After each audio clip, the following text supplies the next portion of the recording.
Um, so I was looking at your written evidence that you submitted to the UK Parliament Defence Committee in January this year. I know the Strategic Defence Review's come out since then, so some of your opinions may have changed. When looking at the UK's nuclear contribution to European security, you argue that remains very highly significant within NATO and also for the defence of the area. But you noted that the technological dependence for the United States, and I wondered if you're thinking towards the idea of a European-led nuclear deterrent, how would that dependence affect the feasibility of the project? And if the project went ahead, how do you think that would affect the relationship between the European countries and America? Yeah, thanks. So the couple of things that are probably worth just being clear about. So first of all, the UK and France commit their sorry, the UK and the US commit their nuclear weapons to the defense of NATO. France does not. France is Yeah. not part of the nuclear planning group, but it doesn't mean that France would never be involved in broader discussions, but it means that they are not formally involved in that. And the second thing is that, as you say, some components of the UK deterrent program are reliant on cooperation with the United States. Now that isn't new. That's been around for decades, Mm. but it does make it slightly different from the French program, which is, as far as we're aware, broadly independent. And the dependency is around the missile, which is leased from the United States. And as far as we understand, there is technological cooperation on the design of warheads. I don't know if that's a dependency, Yeah. but it's definitely a very close link. So those two things are I think really important. Um, with what has happened over the last year or so, there have been growing concerns in Europe about the sanctity of the transatlantic link, of the reliability of the United States as an ally, the future of NATO. There's been an awful lot of bluster and talk around this stuff. There's been slightly less actual material change. And then, of course, most recently, there's been concerns about what a possible peace deal brokered by the United States between Ukraine and Russia might look like and might involve, and what this might mean for European security. So this has created a context across Europe where things have really changed. This is an environment now where deterrence, particularly nuclear deterrence, is being thought about in a way that it probably hasn't since the end of the Cold War. Definitely a sea change from 10 years ago. 15 years ago, the people in European capitals were talking about getting rid of NATO tactical nukes, all sorts of different initiatives about going towards disarmament. So we're in a very different world. So this has come back. London, Berlin, Paris, Warsaw, and other parts of the continent are really seriously thinking about what future nuclear deterrent or what future deterrence requirements are in Europe and how they can be met. From my personal perspective, the UK remains a key part of that, not least through the NATO link, but also through its kind of relations and obligations to other states across Europe, not least through NATO. That's complicated by Brexit and by the domestic political scene in the UK. But nevertheless, I think that political and military elites in London see that as being a pretty central part of the European security project. Um, I think Europeans in general see a different kind of benefit from both the UK and France. So the French leadership has talked about Europeanizing the deterrent in recent years, and this is an idea that goes back quite a long way. And so you have the formal UK commitment through NATO and a sort of slightly less formal obligation from France in terms of the Europe in terms of European security. Um, for what it's worth, most European allies would rather the United States remains the key Yeah. undergirding force within European politics and European security. But if that were to change, that would make the UK in particular and France as well increasingly important, I think. Yeah, that's a really good point. And I mean, it leads into the second question that I'm looking at. And you're talking about how the perceptions both in leadership around the countries and also in the public, the domain's completely changed over the last 15 years. As a 26-year-old, it wasn't something that was around when I was first coming into consciousness and kind of understanding these things, and it seems to have sprung almost out of nowhere for me.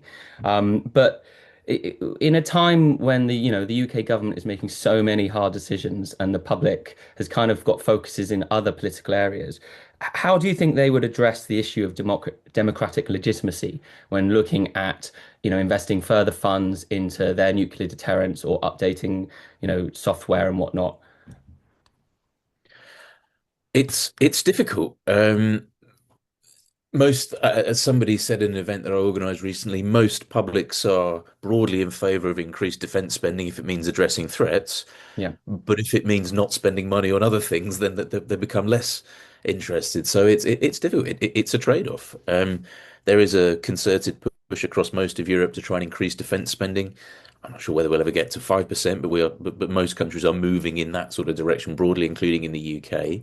And that's difficult. And we're going to see tomorrow at the budget probably a number of people that are going to be quite disgruntled by some of the moves that this government will have to take in their belief of what is required for the country.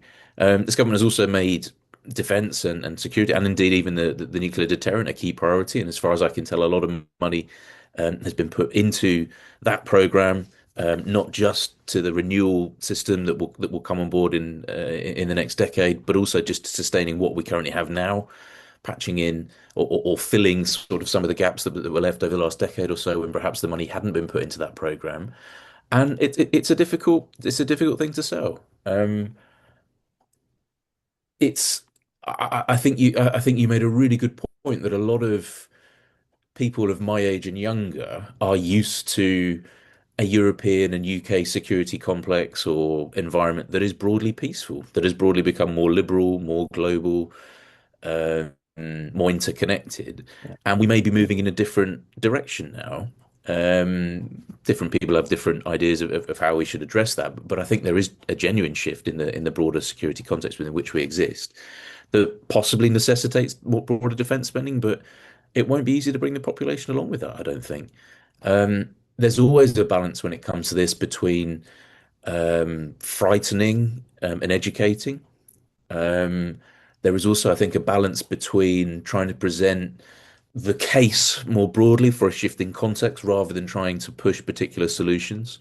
And there is also the difficulty around particularly national security problems of having open debate because it's a difficult concept, or some of the concepts can be quite difficult for everybody to get their yeah. head around. So moving on slightly, if we're looking at the idea of a shared nuclear deterrence in Europe, or France or England communicating more or stepping up in a hypothetical situation, what political, legal, or institutional obstacles do you see as the most significant to the creation of that, even public opinion as such? So the UK and France have increased cooperation. Yeah, The agreement earlier this year will mean that there will be greater coordination. There has always been links between London and Paris and between militaries, but this seems to now be increasing. This is not the same thing as building a joint warhead yeah, or things like that. I mean, that could well be in the future, but we're a long way away from that. At the moment, this really is about just greater coordination, better planning, better discussions between the capitals, and increasingly perhaps with some other capitals across Europe too. Um, there are a number of options that have been mooted that might involve if the UK would want to have its own kind of independent air delivered nuclear capability, that France would be the obvious partner to do that. So the UK has recently agreed to buy the US F-35A and join the NATO yeah, nuclear sharing mission. But again, this increases the dependency on the United States. It would be US B-61 bombs that those aircraft would use. If the UK wanted something that was more independent or even Europeanized, it would probably have to look to France. So that is a possibility.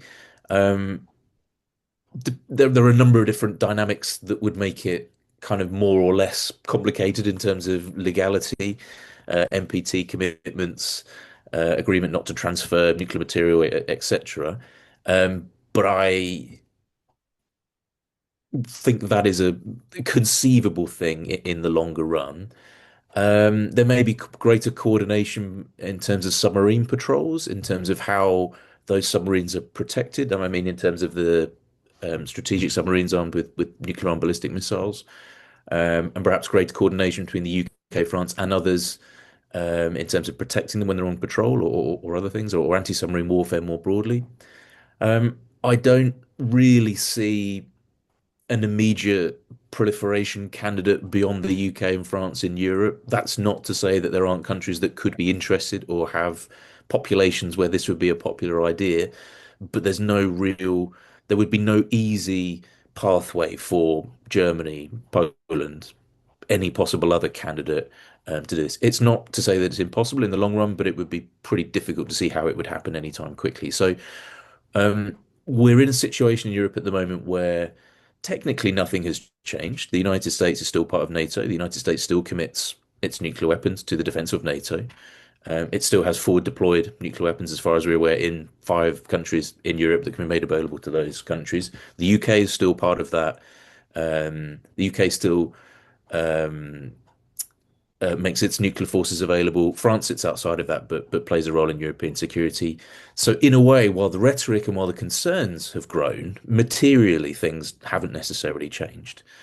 What could change, I think, is less so the nuclear aspect, but more the US conventional commitment to European security, which would then create some questions about what the Europeans have in the conventional domain, particularly in support, strategic lift, space, and other domains, and how that would then impact the perception of the role that nuclear weapons had to play in any future deterrent scenario. So it's a little bit more kind of nuanced, I think, than sometimes is reported. Yeah, yeah, and I guess especially looking at if American focus starts to shift towards the Asian Pacific area, as you say, they might move their conventional forces or change that. It, if a nuclear deterrent in Europe was ever pursued, what kind of command and control structure do you think would be credible and politically acceptable to the member states? I know we talked, you talked about England and France, but would other states be involved, or would the ultimate decision be just with England and France? What do you think would take place? It would be difficult to think of a French president or UK prime minister that would agree for another country to have Yeah, any veto power over nuclear use. Um, that's not to say that those deterrents couldn't be extended and guarantees couldn't be given and other things, but I find it, even if those other countries paid significant amounts of money towards it, I just find that a very difficult. Um, I find it very difficult to believe that would happen. More likely, perhaps, would be, for example, French aircraft spending more time in other countries at other bases, or submarines docking at different ports, although that's a little bit more complicated in terms of deterrence, particularly for the UK. So I could see a greater discussion around things. I could see a greater coordination in terms of thinking around this. But as it stands, these are still NATO decisions, and it would be yeah. NATO, largely NATO nuclear arm capabilities that would be the main referent. Um, if they're withdrawn, if that stops, maybe there's a discussion to be had about what a European nuclear force looks like. But I find it difficult to see how it doesn't remain a national force with a European dimension. And this, I think you alluded to at the start, that this isn't a new discussion. Back in the 1960s, there were talks about a multilateral nuclear force, how I think it was the case that submarines could have representatives from different countries on board and a whole host of different ideas. And really, this just became very unworkable, largely for regions of kind of national interest, as much as anything else. So I find it difficult to see a future that where it's the UK and France are not the main contributors. There may be shifts in what they contribute. There may be increases perhaps in certain types of capability. But I find it difficult to see how this would be Europeanized or how there would be other nuclear armed poles within the region, at least Yeah, in the short term. yeah, I mean, I think a lot of us don't want to see further proliferation of other countries in Europe that have nuclear capabilities. Though those discussions seem to be taking place in some sense, as you said, in Poland and Germany. How would pursuing an independent European nuclear deterrent or increasing nuclear capabilities in France and UK reflect Europeans' identity as kind of a normative slash peace promoting region as opposed to some of the other great powers and its role in global non-proliferation?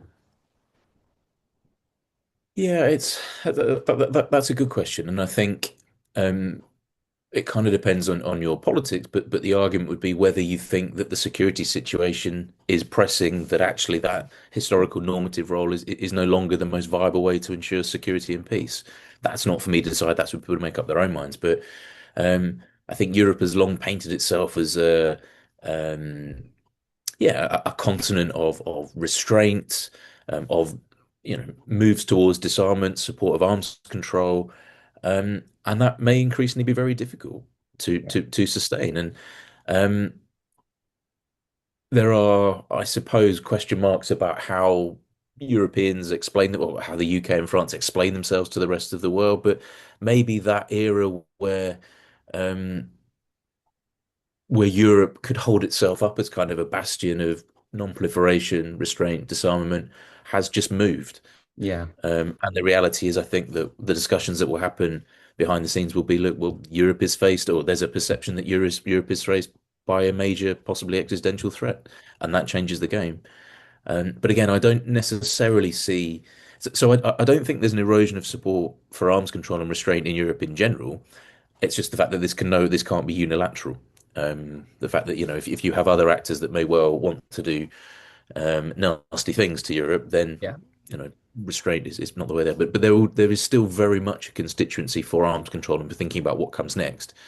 But of course, to do that, you need to have a partner that you can sort of agree with. Yeah, and I guess there's still room, isn't there, for some countries that do not have nuclear arms within Europe to still be those voices for that side of the argument and non-proliferation, and then other countries like the UK and France to provide that protection, kind of, all encompassing that argument. Yeah, and I think it's probably worthwhile to point out that Europe is not homogenous in any way Yeah. in terms of how it views threats, how it views nuclear weapons and deterrence. And so, for example, Austria is a very good example of a country that diametrically opposed to many of the things at the heart of NATO. So it's not Europe. Europe includes quite a few different viewpoints on this question. It's not a one size fits all, and geography plays a key part in this as well.